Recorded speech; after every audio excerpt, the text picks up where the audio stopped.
안녕하세요. 러시아어 강사 조민성입니다. 오늘 여러분들에게 소개시켜 드릴 직업은 러시아어 강사입니다.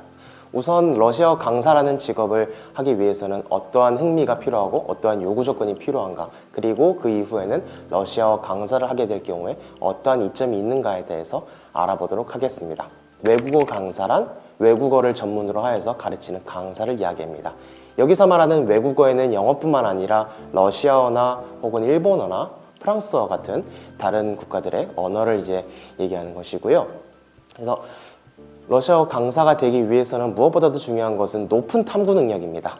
여기서 말하는 높은 탐구 능력은 언어에 대한 탐구 능력을 의미하는데요. 이 언어는 어떠한 과정으로, 어떠한 구조로 이루어져 있는가, 그리고 이 언어는 어떠한 높낮이를 가지고 있으며 이것을 통해서 어떻게 대화가 이루어지는가, 그리고 이 나라의 언어를 통해서 어떠한 원어의 책을 읽을 수 있고 또 나창래에 어떠한 전공을 연계시켜서 공부를 할 수 있는가에 대해서 이렇게 확인해 볼 수가 있습니다. 외국어 강사는 지식을 쌓는 것이 아닌 지식을 재생산하는 일이라고 얘기할 수 있는데요. 예를 들자면 특정한 상품의 생산의 경우에 원료가 있고 그것을 생산하는 기술이 있어야지 제품이 만들어지는 과정을 겪게 됩니다. 외국어의 경우에는 이러한 예시를 볼 때 지식을 쌓아서, 다시 말해서 외국어를 배워서 이것을 스스로 분석하고 또 나아가서 이것을 어떻게 듣는 사람에게, 학생에게 설명을 하는가에 대해서 깊이 고민을 해봐야 하는 과정을 볼 수가 있습니다. 하나씩 자세히 설명을 해드리면, 외국어를 배운다는 과정은 어느 학교에서 혹은 어학당, 외국에 있는 어학당에서 공부를 하는 과정을 일컫습니다. 혹은 이 과정이 연계가 되어서 어문학 계열로 들어갔을 때 이후에 이것을 어떻게 해석하는 방법에 관해서 배우게 될 것인데요. 이렇게 쌓인 지식은 여러분들께서 스스로 어떻게 해석을 하고 또 어떠한 이 해석 이론이 있으며 이것을 탐구하는 과정을 거쳐서 마지막에는 소비자, 다시 말해서 배우게 될 사람에게 가르친다고 얘기할 수가 있습니다. 외국어 강사의 큰 장점으로는 크게 4가지가 있는데요. 첫 번째는 출퇴근 시간에 구애받지 않는다는 것입니다. 물론 이 출퇴근 시간에 구애받지 않는다는 것은 프리랜서 강사를 의미하는데요. 그러니까 특정한 학원이나 회사에 소속되어 있는 것이 아닌 개별적으로 과외를 하는 사람들을 일컫습니다.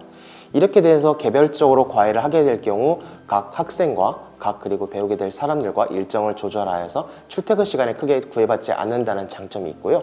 무엇보다도 요즘 같은 시대에는 오프라인으로 강의를 하는 것이 아닌 온라인으로 강의를 하게 되니 오히려 집에서도 편안하게 일을 할 수 있다는 큰 장점이 있습니다. 학원에서 소속되어서 강의를 하는 경우에는 특정한 교재가 필요하고 또 그 특정한 가이드라인이라는 것이 필요한데요.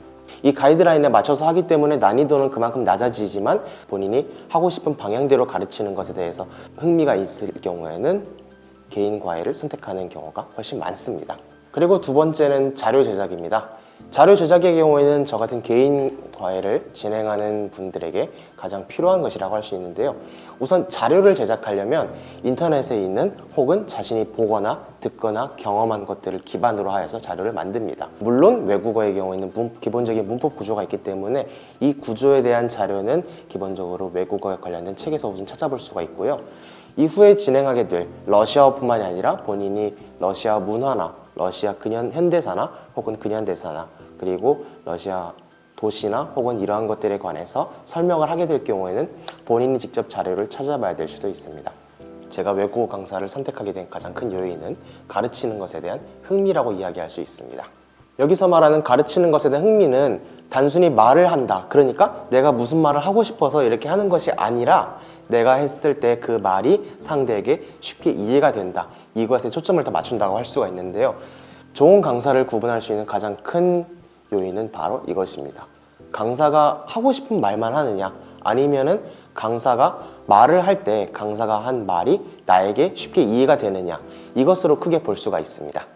외국어 강사가 되기 위해서는 크게 5가지 요소가 있는데요. 첫 번째는 어문학적 지식이라고 할 수 있습니다. 여기서 말하는 어문학적이란 언어의 문학의 문, 그래서 어문학 이렇게 배우는데요. 어문학은 기본적으로 언어를 한다는 것에서, 외국어를 한다는 개념에서 벗어나서 이 외국어를 언어를 전문적으로 배우기 위해서 가장 필요한 덕목이라고 할 수 있는데요.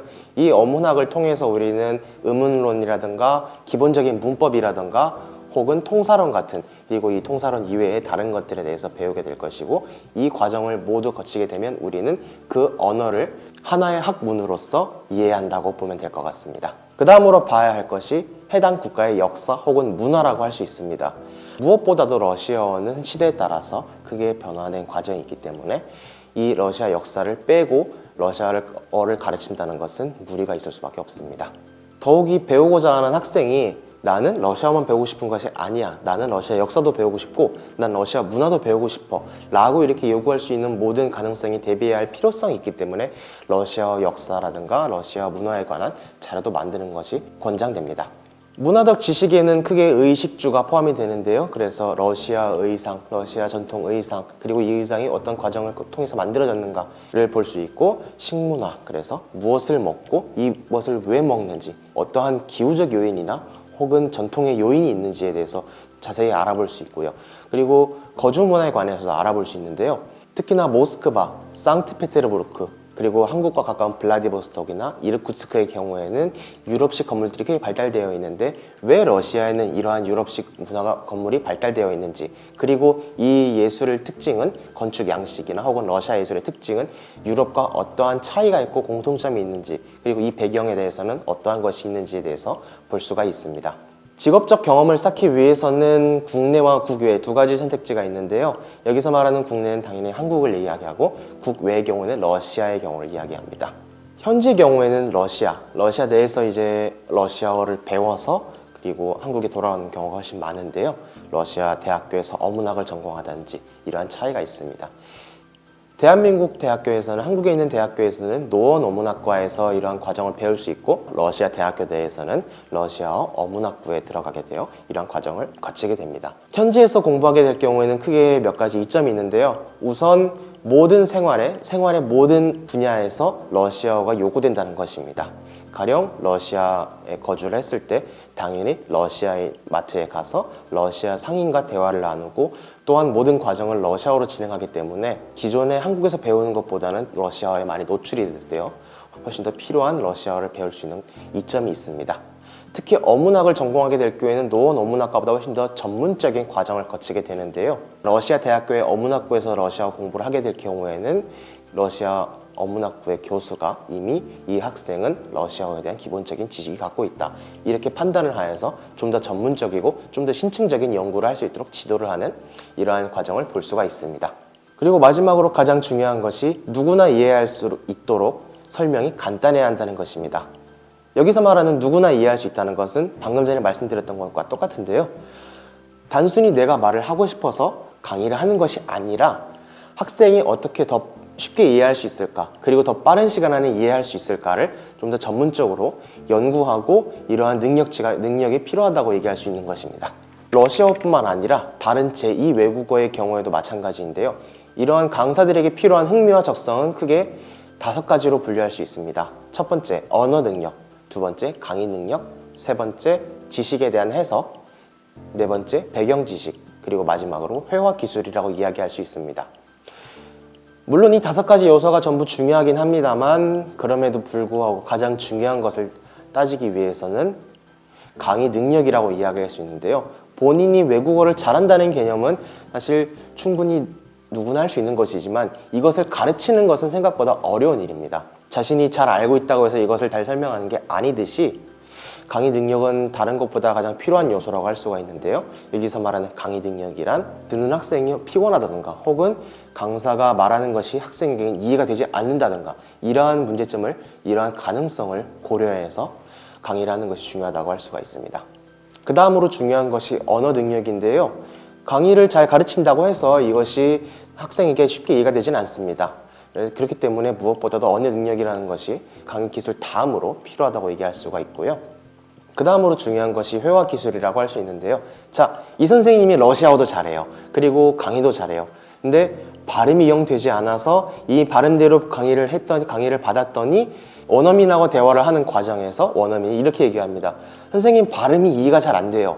나는 너의 발음을 이해할 수 없어 라고 이야기를 하는 불상사가 생길 수 있습니다. 따라서 강의를 하는 사람 입장에서는 그 다음으로 중요한 것이 회화 능력입니다. 이 사람이 무슨 말을 하는가, 러시아어로 나에게 무슨 말을 하는가, 그리고 내가 이것을 제대로 이해했는가, 그리고 내가 어떠한 대답을 하려면 무엇을 해야 되는가, 그리고 결정적으로 발음이라고 할 수가 있겠죠. 그 다음에 마지막으로 중요한 것이 지식 해석과 그리고 지식을 어떻게 받아들이냐, 배경 지식이라고 이야기할 수 있습니다. 러시아어 강사뿐만이 아닌 다른 외국어 강사 혹은 인터넷 강의를 하여서 진행하는 모든 강사들에게 가장 필요한 요소는 배경 지식입니다. 무엇보다도 배경 지식이 없으면 제대로 된 강의를 진행할 수 없는데요. 여기서 말하는 기계적인 강의란 그냥 프레젠테이션에 있는 거, 유인물에 있는 거, 이대로 이렇게 강의하는 것을 이야기합니다. 강사가 무언가를 이야기하지만 듣는 강사도 이것을 왜 가르치는지, 그리고 이것이 왜 그런지 쉽게 이해가 되지 않을 뿐더러 학생에게, 배우는 사람에게 있어서 이것을 그냥 기계적으로 학습하는 과정을 겪게 되는 이러한 현상을 초래할 수가 있다고 할 수 있습니다. 그 다음으로 중요한 것이 외국어 강사의 특성, 다시 말해서 장점이라고 이야기할 수 있습니다. 첫 번째는 러시아어를 배우게 될 경우에 다양한 직업 분야에 도전할 수 있다는 장점이 있습니다. 예를 들어 외교관, 다시 말해서 외교관 후보자 선발 시험을 통해서 과정을 거쳐 외교관이 되는 그러한 결과, 혹은 어문학 교수, 그래서 러시아어의 경우에는 노원 어문학 교수를 할 수가 있고요. 또 통번역과 같은 이러한 일을 할 수 있습니다. 두 번째로 봐야 할 것은 부차적인 선택의 폭이 넓어진다는 것입니다. 여기서 말하는 부차적인 선택이란 외교학, 기초과학 혹은 문학 이런 것들을 이야기합니다. 러시아의 경우에는 1701년에 제정 러시아가 수립된 이후에 많은 외교학적 노력을 이어왔는데, 이 외교학적 노력이 단순히 그들의 행동뿐만이 아니라 이후에 이것이 지식이 되어서 외교학으로 발달한 경우도 있고, 기초과학, 여기서 말하는 기초과학이란 화학이나 물리학 같은 이러한 전문적인 학문의 경우에도 기본적으로 러시아가 어느 정도 다른 국가에 비해서 러시아가 지식 수준이 다른 나라보다 훨씬 더 높기 때문에 기초과학을 선택할 수 있는 선택지도 있으며, 마지막으로 러시아 문학도 그러한 역할을 할 수 있다고 볼 수 있습니다. 예를 들어서 러시아 문학의 경우 한국에서 가장 유명한 것이 죄와 벌 혹은 체호프 단편집과 같은 이러한 러시아 문학들을 찾아볼 수 있는데요.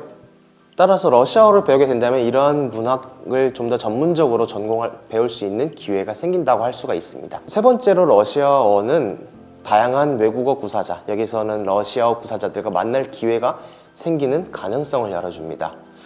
러시아어는 전문적으로 이야기했을 때 슬라브 어족이라고 하는 이 어족에 소속이 되는데, 러시아어를 배우게 될 경우에는 체코어, 폴란드어, 다시 말해서 러시아와 느낌이 비슷한 외국어와도 연계성이 있기 때문에 체코인, 폴란드인과도 기본적인 대화를 나눌 수 있습니다. 마지막으로 중요한 것은 다양한 원서들을 읽어볼 수 있는 기회가 존재한다는 것입니다.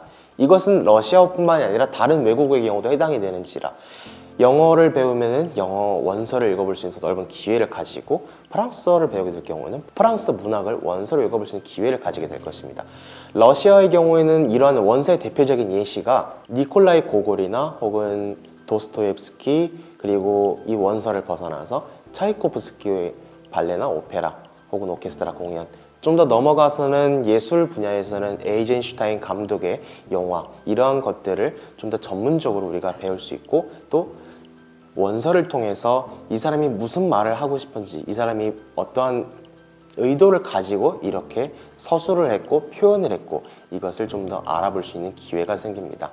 그 다음에 이제 2부에서 알아볼 것은 간단하게 우리가 일상에 사용할 수 있는 러시아어 기본 회화 혹은 러시아어 알파벳, 다시 말해서 러시아어에 관한 몇 가지 이야기를 해보도록 하겠습니다. 시청해주셔서 감사합니다.